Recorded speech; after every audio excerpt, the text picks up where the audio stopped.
small businesses, this is great compared to being in that corporate, bureaucratic, siloed kind of environment. Being in that smaller family-owned business, I had exposure to literally every single aspect of the business. And I was able to apply concepts that I was learning in business school at night to some of the different projects that I was working on while I was, working as an engineer during the day. Welcome to Clicks and Bricks Podcast. We talk about the entrepreneur mindset. If you get one shot at this, what kind of shot are you going to take? If we forget who we are, they're going to forget who you are. And you've got an adversity story that's out of this world. Everything from that Main Street brick and mortar to that billion-dollar manufacturer. Alicia, thank you for joining us today. We are excited to talk to you about your business. Before we really get into your business, do you mind telling the audience, just introduce yourself and a little bit about your history? Sure. Well, first, Ken, thank you so much for having me on your podcast. No problem. I'm Alicia. My name is Alicia Butler Pierre. I am here in Atlanta, Georgia. I'm a native of Louisiana. I have been in Atlanta, though, for 17 years, and I've had my business for 17 years. And if I get a chance, I'm more than happy to share the story of how that all came to be. But my company is Equilibria, and it's a boutique operations management firm.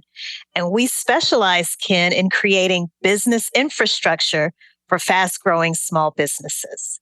So that's a very high-level overview of who I am and what I do. Wonderful. Okay, and we absolutely want to hear the story about why you started this company. Operational infrastructure. So we talking like Kanban boards, project management, all that good stuff. All that good stuff. All of that behind the scenes stuff, Ken, that your customers experience, but they don't necessarily see. So yeah, Kanban boards, project management, production scheduling, processes, systems.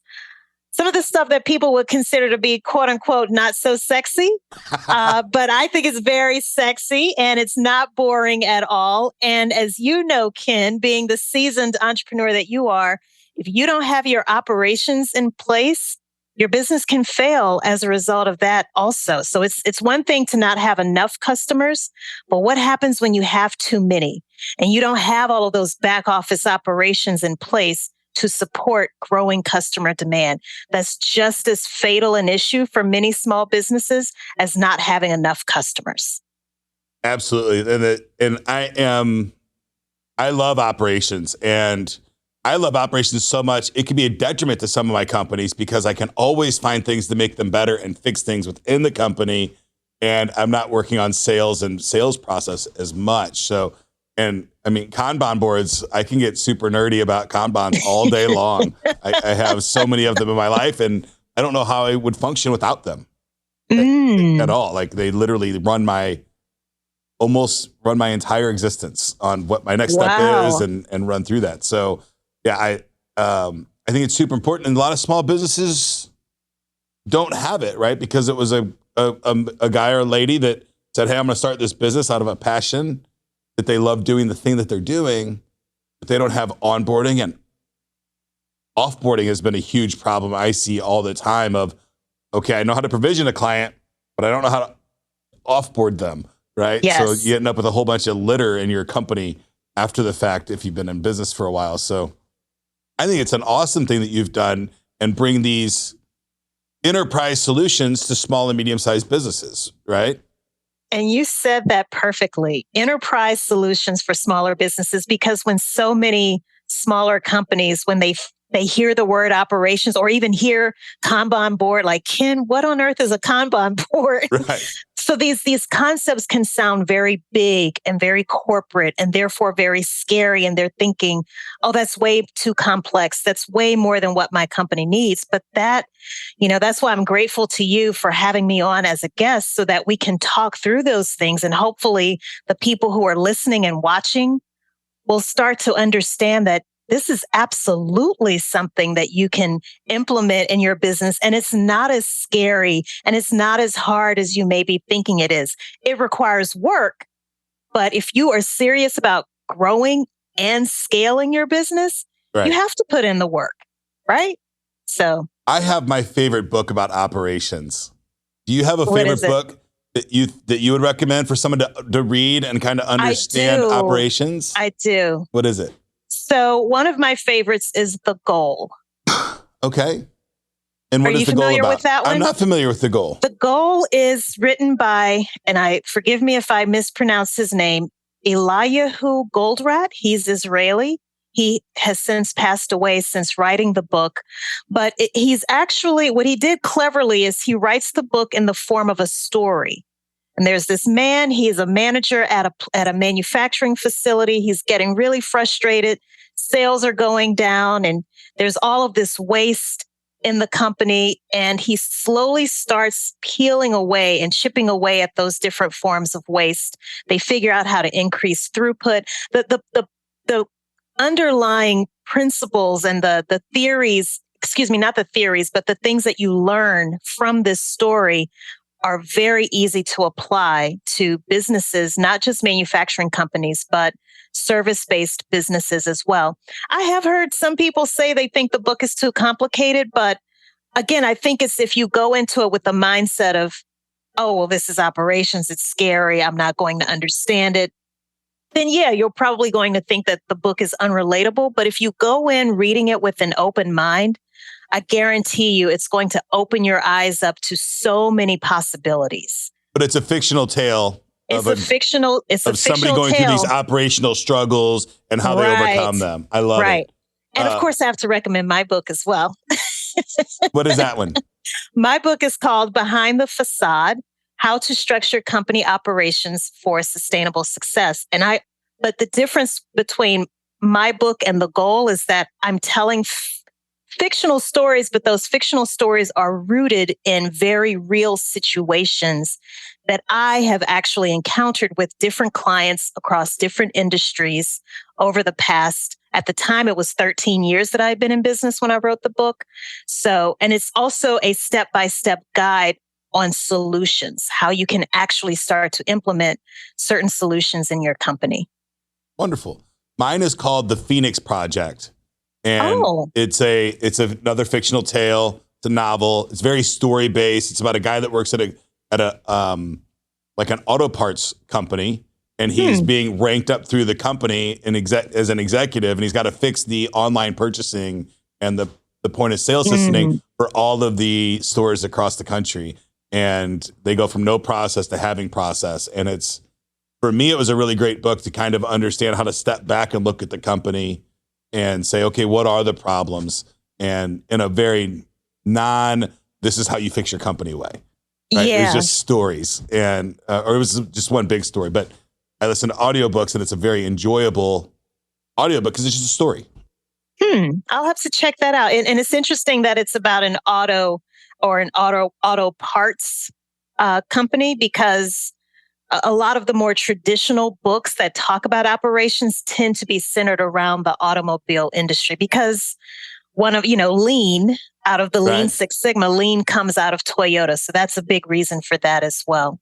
Yeah. And this is more about the process and all that stuff. And it really caters to a person in IT and information technologies and how to create the Kanbans and the project management tools for software development is really where it lines into. But it's phenomenal and helped me out a lot. I think it was probably 7-8 years ago that I read that the first time.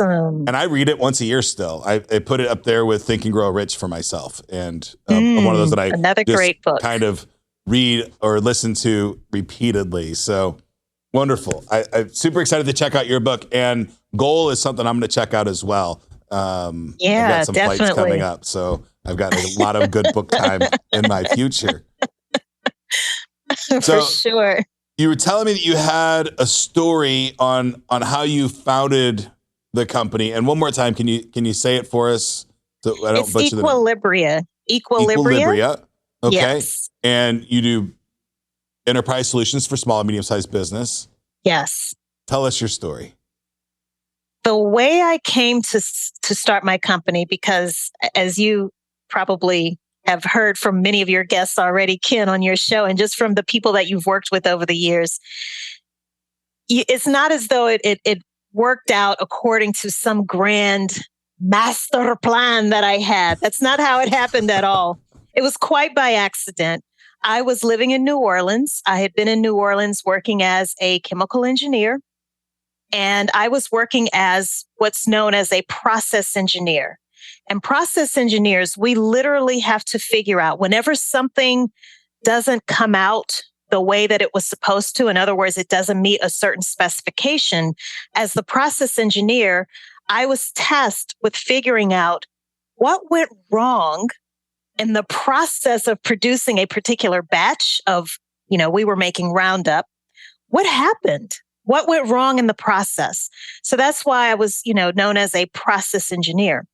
And I learned very quickly, Ken, that I did not understand the language of business, meaning accounting. When I was working as a young engineer, each unit within the plant that I was working in was assigned an accountant. And once a month, that accountant would come to your unit and they'd have these big, thick reports. And it was as though they were speaking another language, talking about things like assets and liabilities and revenue, profit. What's the difference between revenue and gross revenue, profit and net profit, EBITDA, all of those EBITDA, like what? Margin and profit. Right. I've seen people get margin. Big mistakes on the difference between margin and profit. Exactly. They think it's the same thing.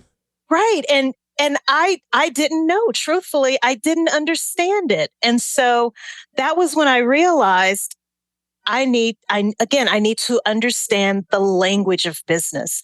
I decided to go back to business school. So I was working full time during the day, going to business school at night. I eventually landed at a small family owned engineering consulting firm.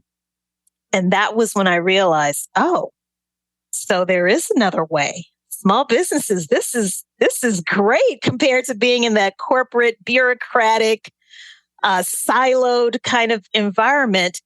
Being in that smaller family-owned business, I had exposure to literally every single aspect of the business. And I was able to apply concepts that I was learning in business school at night to some of the different projects that I was working on while I was, working as an engineer during the day. And true story, around September, late August, early September 2004, a tropical storm was passing through New Orleans. And if you've never been there, New Orleans is a bowl. It floods very easily. It's below sea level. And I remember so during that time of the year, during hurricane season, everyone is glued to weather.com. The Weather Channel, weather.com. We didn't have apps on phones and things like that back then, but you were always glued to your computer or your TV trying to figure out which direction a storm was going to go in. And I remember asking my boss if I could go home and work from home for the rest of the day because I didn't want to get stuck at work.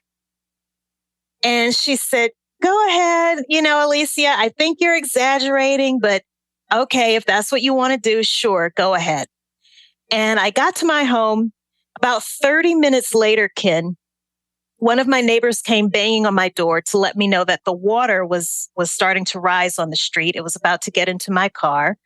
And me not thinking, I just went into panic mode, got inside my car. And one thing that you learn when you live in New Orleans is that you're always in search of higher ground. And the closer you get to the levee of the river, the higher the ground is. So I lived about 2 blocks off the levee of the river, and I parked my car. And by the time I walked back to my house, by the time I made it home, the water was above my knees. I was scared to death. I thought I was going to meet my maker. Whoever my maker is, I was going to meet my maker that day. And something interesting happened when I got back inside my house, because I remember staring out the window. And literally, it was as though, if you could imagine a record spinning on a record player, for those of us who are old enough to remember record players, but imagine a record spinning on a record player, and you just put your finger on that record for just a few seconds to briefly pause it. That's how I usually describe this next part of the story whenever I tell it. I remember looking out of my window and for just a few seconds thinking to myself, you've got to get out of here. In fact, you won't be here by this time next year. And no sooner than I had that thought, Ken, it was like the finger was taken off the record starts spinning again. And I thought I was hallucinating. To wrap up that part of the story, it eventually stopped raining. They turned on the water pumps. The water started to recede. If you've ever been through a hurricane, the aftermath is an absolute disaster. It's disgusting. But ever since that moment, I had it on my mind to get out. I needed to get out. I abruptly quit my job working at that small family-owned engineering consulting firm. I graduated that December, so it was December 2004. Come the first week, January 2005, I put my house up on the market. I was going to relocate to Atlanta, Georgia. Did I know anyone there? I knew one person at the time. I did not have a job lined up, but I had this crazy idea that I'm going to make it. I'm going to make it. I have this engineering background, newly minted MBA. Who wouldn't want to hire me, right, Ken? And well, what happened was by February 2005, I officially relocated to Atlanta. And I just saw all of these companies that had a corporate presence here: Coca-Cola, Delta Airlines, Home Depot, Chick-fil-A. And I was completely enamored. And I started applying for jobs at a lot of these different companies. And I just wasn't getting any hits, Ken.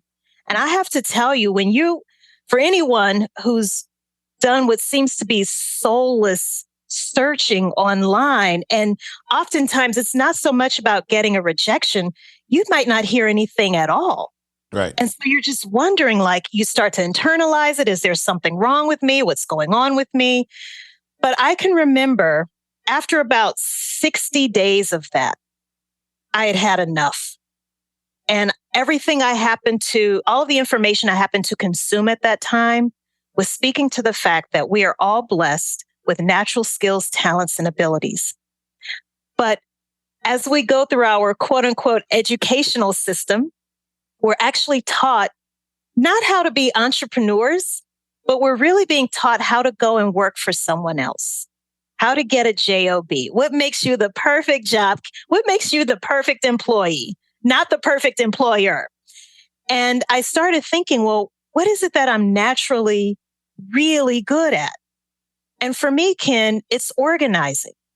No matter what job I had, whether I was flipping burgers as a teenager, selling shoes while I was in college, or working as an engineer, I was good at my jobs, not because I was the smartest person in the room, but because I was organized.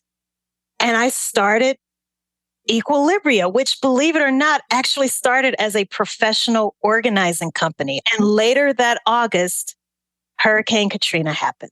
And we all know what happened after that. So and you got out in time. I got out in time.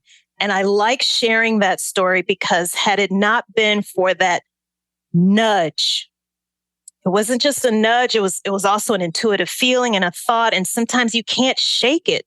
It just won't go away. And it sounds crazy. Believe me, everybody thought I was nuts. I had a very comfortable life, Ken. Right. Very comfortable life. I had my own home. I was in my 20s. I had 2 homes at that time that I owned.